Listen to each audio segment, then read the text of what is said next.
Way back in the day, during the third generation of video game consoles, there were some specific company logos that you might see before video games that told you were in for something good. Whether it was Squaresoft, or Konami, or Nintendo. And there was one other name amongst those greats that told you were about to play something special. If you saw this upon starting up your game on an NES,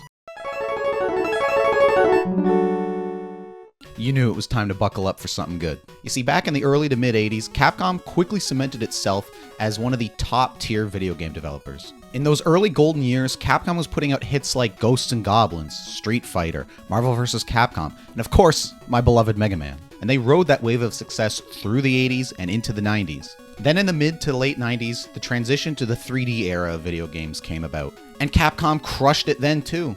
They were just putting out hit after hit. They had the Resident Evil series going. They had Dino Crisis. They had Devil May Cry. They had Onimusha, Okami. Just game after game after game. And they didn't forget about their 2D games either. They kept putting out Street Fighters, Marvel vs. Capcom games, Mega Man games, and they started new things like Ace Attorney. And in the midst of this late 90s and early 2000s era, Capcom put out two of the greatest games of all time in Resident Evil 4 and Devil May Cry 3. Two all-time GOATs amongst all these other great games that Capcom was putting out. They were firing on all cylinders, and it seemed like they just couldn't miss. With such great success, what could possibly go wrong?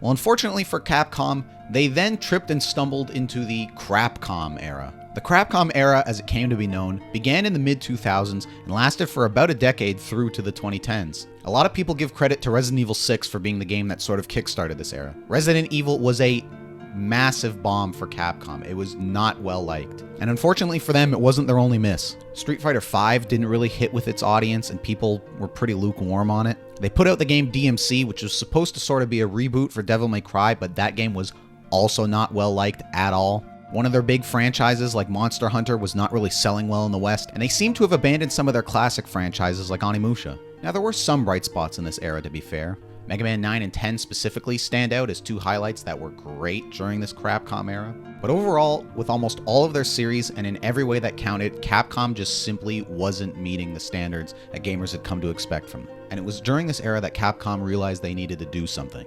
Either they were going to evolve, or they were going to go extinct. And thankfully for gamers everywhere, Capcom evolved. One of the first things Capcom did to revitalize itself was switching almost all of its development to its RE engine.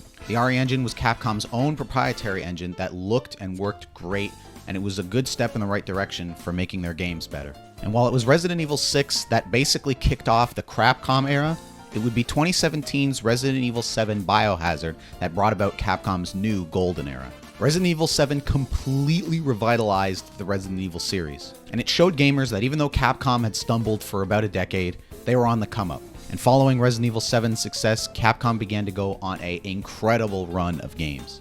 With Resident Evil specifically, they totally revitalized that series after 7. We kept getting new games like 8 and the upcoming 9, which continued the series and evolved it. But we also got some of the greatest remakes of all time in the form of Resident Evil 2 Remake and Resident Evil 4 Remake. And they continued to crush it with all of their other franchises. Street Fighter 6 came out and was a marked improvement over Street Fighter 5. The community around that game clearly loves and appreciates it far more than they did Street Fighter 5.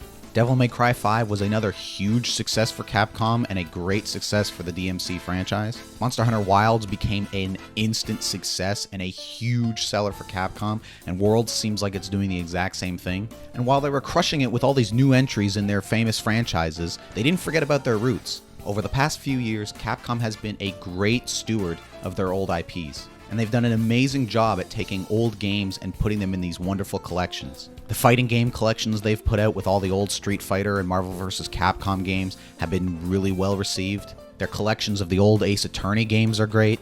And the respect they've given to Mega Man with the Mega Man Legacy collections, the X collections, and other Mega Man collections have been wonderful to see. In this new era, Capcom really proved itself, and they've gone on an absolutely generational run. They've put out some of the best games of the past few years, while at the same time showing reverence for their old games. What once seemed like a company in danger of going away altogether definitely turned things around, and Capcom is now once again a household name in the gaming industry. In the Crapcom era, if you saw Capcom come up before a game, people didn't have good expectations.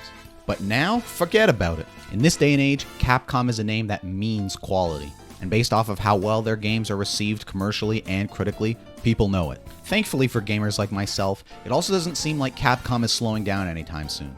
Capcom is setting themselves up for a stellar 2026. Right now, Capcom's next year looks extremely bright with their big 3 tentpoles. You've got the 9th Resident Evil game, Resident Evil Requiem, coming out right at the beginning of the year, which looks amazing. Based on every trailer, glimpse, and preview I've seen of the game, it looks like it's going to continue the Resident Evil series' tear that it's been going on since Resident Evil 7. Then you've got Onimusha, Way of the Sword, which seems like it's totally going to revitalize that franchise. It's another game that, again, it seems like it's shaping up to be something special. And then we've got something new in the form of Pragmata. Pragmata looks like a very interesting science fiction game and seems like it's got a really neat twist on being a third-person shooter where you have to hack the enemies to be able to do damage to them. And more importantly with Pragmata, it's cool to see Capcom taking a swing on a brand new IP. So between RE9, Onimusha, and Pragmata, Capcom has lined themselves up for an incredible 2026. And there's also things to look forward to that we don't even know about yet. At some point, I'm sure we're going to get another remake of an old Resident Evil game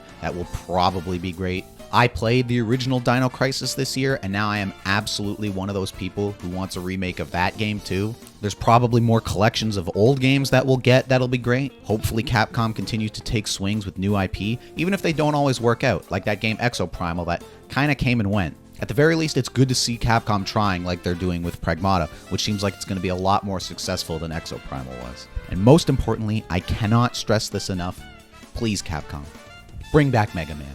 The last mainline Mega Man game we got was in 2018 with Mega Man 11, and it was good. I liked it quite a bit, but it would be nice to get a new Mega Man game, especially if they were going to do it like 9 and 10 and do it in the old NES style. I would absolutely eat that shit up, so please Capcom, a fucking 8-bit Mega Man 12 would be the greatest thing ever.